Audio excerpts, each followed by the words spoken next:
बिस्मिल्लाहिर्रहमानिर्रहीम। अस्सलाम वालेकुम नाज़रीन, उम्मीद करता हूँ आप सब खैरियत से होंगे।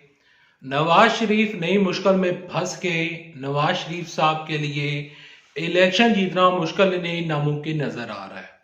नवाज शरीफ साहब के लिए क्या नई मुश्किल खड़ी हो चुकी है, नवाज शरीफ साहब के लिए बुरी खबर क्या है, आगे चलकर आप साथ वीडियो में शेयर करूंगा। लेकिन इस खबर को शेयर करने से पहले और खबर की तफसीलात शेयर करने से पहले, आगे बढ़ने से पहले रिक्वेस्ट करूंगा कि इस वीडियो को लाइक कीजिएगा, चैनल सब्सक्राइब कीजिएगा, साथ लगे नोटिफिकेशन बेल दबाइएगा ताकि जो आने वाले वीडियोस हैं आप उनको मिस ना कर सकें। देखिए, आप सब जानते हैं कि इलेक्शन का बाकायदा तौर पर ऐलान हो चुका है और इलेक्शन कमीशन ऑफ पाकिस्तान ने इलेक्शन शेड्यूल जारी कर दिया है। इस वीडियो में आपके साथ नवाज शरीफ के हवाले से भी खबर शेयर करूंगा और आगे चलकर आप साथ यहाँ पर इमरान साहब के जो केसेस हैं उन केसेस के ऊपर भी बातचीत करूंगा कि आज अदालत में क्या होता रहा। तो तमाम खबरें सुनने के लिए इस वीडियो के साथ जुड़े रहिएगा।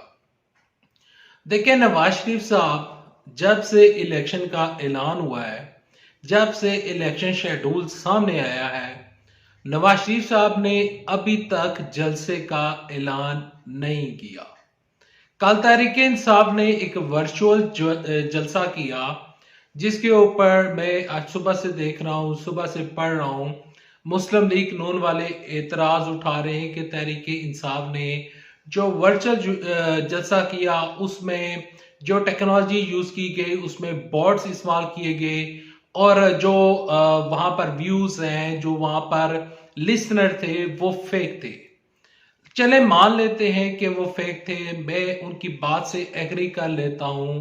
लेकिन अब मैं यहां पर एक चीज शेयर करना चाहूंगा। देखें, अब पूरा जो सिस्टम है वो तब्दील हो चुका है। अब मेरे जैसा बंदा, इवन कि मैं एक रिपोर्टर हूं, मैं एक न्यूज रिपोर्टर हूं, मैं एक सहाफी हूं, लेकिन मैं समझता हूं और मैं ग्राउंड रियलिटीज को देख रहा हूं कि आने वाले वक्त में क्या होने जा रहा है। देखिए, आने वाले वक्त में क्या होगा कि लोग जलसों में जाना पसंद नहीं करेंगे। अगर आप फेसबुक को देखें, मेटा को देखें, तो आप देखते होंगे कि उन्होंने एक नया मेटावर्स बना दिया है कि घर में बैठकर वो तमाम तर चीजें, ऑनलाइन शॉपिंग, तमाम तर चीजें उसको एंजॉय आप घर में ही बैठकर कर लें।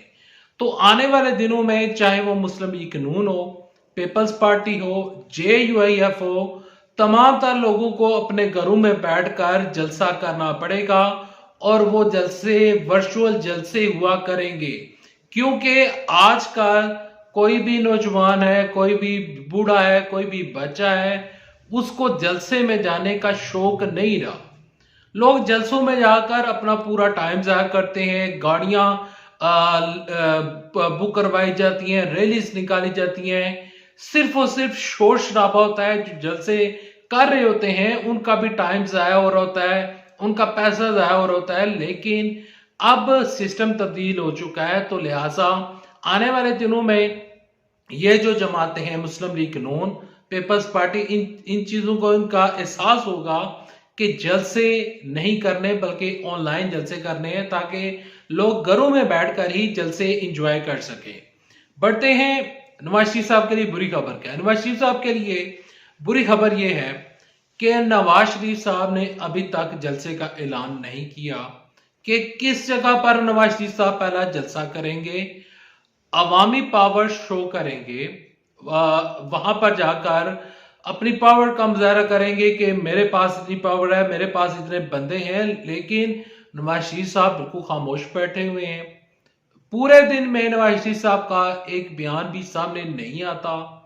नवाज शरीफ साहब बिल्कुल खामोश है।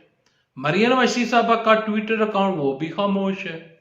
इनके बड़े बड़े नाम एहसन इकबाल, राना सनाउल्लाह साहब, ये सारे लोग खामोश हैं। देखें, इलेक्शन का ऐलान हो चुका है, शेड्यूल जो है उसका हमें पता चल गया है, लेकिन इसके बावजूद भी तमाम तर लोगों के ट्विटर जो है वो खामोश है, फेसबुक खामोश है। मीडिया वालों को खबर नहीं दी जा रही कि आया कि आपका क्या लाया अमल है, आप क्या करने जा रहे हैं। यहां पर सिर्फ पिछले हफ्तों में जो कुछ हमारे सामने खबरें आई कि हमारा इस पार्टी के साथ सीट एडजस्टमेंट हो रही है। हमारा जो इत्तेहाद है वो इस्तेकाम पाकिस्तान पार्टी के साथ बन रहा है, JUAF के साथ बन रहा है और MQM वालों के साथ बन रहा है। तो ये जो खबरें हैं, ये खबरें इलेक्शन जीतने के लिए काफी नहीं है। अभी तक इन्होंने अपना मैनिफेस्टो, अपना मंशूर पेश नहीं किया कि आया कि इस दफा नून लीग किस मंशूर के ऊपर इलेक्शन लड़ेगी।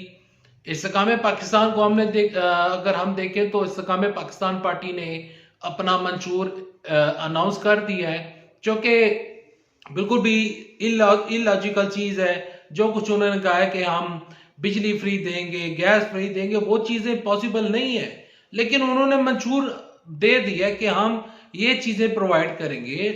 मियां साहब का मंशूर क्या है, वो अवाम को क्या चीज जाकर वो दिखाएंगे और क्या लोगों के सामने जाकर रखेंगे, मुझे अभी तक उनका कोई मंशूर देखने को नहीं मिला। यहां पर ये चीजें मैटर करती हैं। सिर्फ 2 महीने का टाइम है, दिसंबर चल रहा है, जनवरी और फरवरी में इंतखाबात है।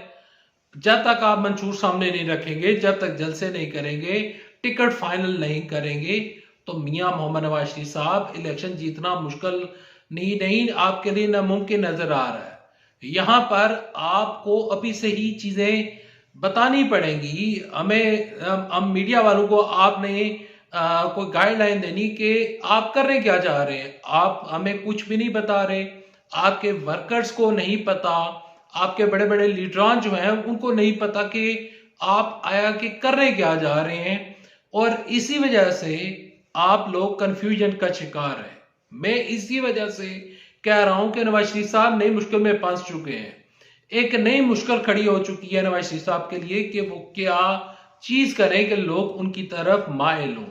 यहां पर बढ़ते अगली खबरों की जानिब। अगली खबरें कुछ हुए हैं कि आज इमरान साहब का जो गैर शहरी निकाह है, बुशरा बीबी और इमरान साहब का जो गैर शहरी निकाह का केस है, उसका जो ट्रायल है वो अब जेल में होगा। अदालत ने इस चीज की इजाजत दे दी है। दूसरी जानब से इमरान साहब ने जो जेल में उनका ट्रायल चल रहा है, और जो तौहीन इलेक्शन कमीशन का केस है, उस केस की उन्होंने इस्तदा की थी अदालत में कि ये ट्रायल रोका जाए। ये ट्रायल जो है वो बिल्कुल ही कानून के खिलाफ है, आइन के खिलाफ है, लेकिन उनकी जो इस्तदा है वो मुस्तरद कर दी गई है। दूसरी जानब से खबर यह है कि PTI के जो एक वर्कर है शेर अफजल रवत साहब, उनको मैं सीनियर तो नहीं कह सकता क्योंकि वो ना सीनियर में आते हैं ना जूनियर में आते हैं। उनको हमने तकरीबन 3-4 महीनों से ही तहरीक इंसाफ के साथ देखा है। तो एक नया चेहरा तहरीक इंसाफ का शेर अफजल रवत साहब, उनके आज जो उनको गिरफ्तार किया गया था, उनको आज रिहाई का हुक्म मिल चुका है। उनको लाहौर हाई कोर्ट ने रिहा करने का हुक्म दे दिया है। तहरीक इंसाफ का बला इंतखाबी निशान, उसके ऊपर इलेक्शन कमीशन ऑफ पाकिस्तान ने फैसला महफूज कर लिया है। फैसला कब सुनाया जाएगा, डेट नहीं दी गई। तहरीक इंसाफ के जो वकला हैं, इवन के उनके नए चेयरमैन बैरिस्टर गौहर अली खान, वो भी इलेक्शन कमीशन पेश हुए थे। बैरिस्टर अली जफर पेश हुए थे। वहां पर जाकर मौकफ पेश अपनाया गया कि हमारे जितने भी इलेक्शन हुए वो जो इलेक्शन कमीशन ऑफ पाकिस्तान ने जितने भी क्वाइद और जवाबत बनाए हैं उसके मुताबिक हुए हैं, तो लिहाजा हमें बल्ले का इंतखाबी निशान दिया जाए। तहरीक इंसाफ का इंतखाबी निशान बल्ला महफूज है या नहीं महफूज है, ये फैसला इलेक्शन कमीशन ऑफ पाकिस्तान ने करना है। और इलेक्शन कमीशन ऑफ पाकिस्तान ने इस चीज के ऊपर फैसला सुनाना है कि यहाँ पर वो तहरीक इंसाफ को बल्ला इंतखाबी निशान देते हैं या नहीं। पीपल्स पार्टी के हवाले से एक बड़ी खबर सामने आई है कि साबक वफाकी वजीर जो कि निगरान वफाकी वजीर थे, यहाँ पर सरफराज बुगटी साहब वजीर दाखिला थे, उन्होंने अपने ओहदे से इस्तीफा दिया था। उनका ओहदा एक्सेप्ट किया था निगरान वजीर आजम पाकिस्तान इनवाउल्लाह काकर साहब ने, और उनका जो इस्तीफा मंजूर हुआ था और उन्होंने जो इस्तीफा दिया था उसके ऊपर मैंने आपके साथ एक वीडियो शेयर की थी कि रीजन क्या था। रीजन ये था कि वो इलेक्शन लड़ना चाहते हैं, और वो इस दफा उन्होंने एक हैरान कुन खबर सामने आई है कि सरफराज बुगटी साहब ने पीपल्स पार्टी को ज्वाइन कर लिया। बलूचिस्तान में एक बिल्कुल छोटा बच्चा, तकरीबन पाकिस्तान का यंगेस्ट जो यहाँ पर वजीर है, मुझे अभी उनका नाम ज़हन में नहीं आ रहा। तो उन्होंने, कल मैं उनकी ट्वीट पढ़ रहा था कि वो भी आसिफ जरदारी के साथ बैठे हुए थे और वो भी पीपल्स पार्टी को ज्वाइन करने का सोच रहे हैं और वो पीपल्स पार्टी को ज्वाइन करेंगे। कल सरदार लतीफ कौसर साहब ने पीटीआई को ज्वाइन किया है और सरदार लतीफ कौसर साहब ने यह दावा किया है कि आने वाले दिनों में तीन से चार बड़े नाम तहरीक इंसाफ में शामिल होने जा रहे हैं। यहाँ पर पीपल्स पार्टी अपने उनकी जानब बंदे आ रहे हैं। पीपल्स पार्टी में काफी तगड़े तगड़े नाम उनकी जमात में शमूलियत इख्तियार कर लिए हैं और पिछले दिनों में हमने देखा कि जो अमायूं अख्तर साहब थे उन्होंने इस्तेकाम पाकिस्तान पार्टी ज्वाइन की। इस टाइम नवाज शरीफ का कोई लाया अमल सामने नहीं आ रहा। उनका कोई भी जो वो इलेक्शन में क्या करने जा रहे हैं, किसको वो टिकट जारी करने जा रहे हैं, अभी तक कोई भी चीज हमारे सामने नहीं आई। इसी वजह से नवाज शरीफ साहब के लिए मुश्किलात खड़ी हो चुकी हैं। Well, thanks for watching this video. For more videos and news update don't forget to subscribe this channel. Keep praying for me. मेरी अभी तबीयत ठीक नहीं है, मेरी अभी भी तबीयत काफ़ी ख़राब है। मैं पिछले 1 साल से काफ़ी सीरियस किस्म की आंखों की बीमारी में मुब्तला हूँ और इस वजह से मेरी तबीयत ठीक नहीं रहती। मुझे हर रोज़ ही तकरीबन बुखार रहता है। इस वजह से मैं इस चैनल के ऊपर इतना एक्टिव नहीं हूँ। कई दफ़ा सम टाइम ये होता है कि मुझे दिल होता है कि मैं आपके साथ हर रोज़ खबर शेयर करूँ, लेकिन मेरे पास इतनी हिम्मत नहीं होती कि मैं आपके साथ यहाँ पर आपके साथ आकर बातचीत कर सकूं, आप तक खबरें पहुंचा सकूं। मेरे लिए दुआ कीजिएगा कि अल्लाह मुझे सेहत वाली जिंदगी अता फरमाए और मेरी आंखों की बीमारी ठीक करे। रिक्वेस्ट करूंगा कि मेरे चैनल के साथ लाजमी जुड़े रहिएगा, क्योंकि ये चैनल आप अगर मेरे साथ जुड़े रहेंगे तो मेरे लिए आसानी होगी। मैं तमाम चीज़ें आपके साथ शेयर नहीं कर सकता, क्योंकि कुछ चीज़ें वो मैं शेयर नहीं करना चाहूँगा, क्योंकि बीमारी इस तरह की है कि मुझे वो तमाम तर चीज़ें शेयर करते हुए यानी कि शर्मिंदगी भी हो रही है कि मेरी आंखों में जिस तरह की बीमारी है, क्योंकि मैं आपको अफसुर्दा नहीं करना चाहता। Thanks for watching this video. अल्लाह हाफिज़। पाकिस्तान जिंदाबाद। अफवाज पाकिस्तान।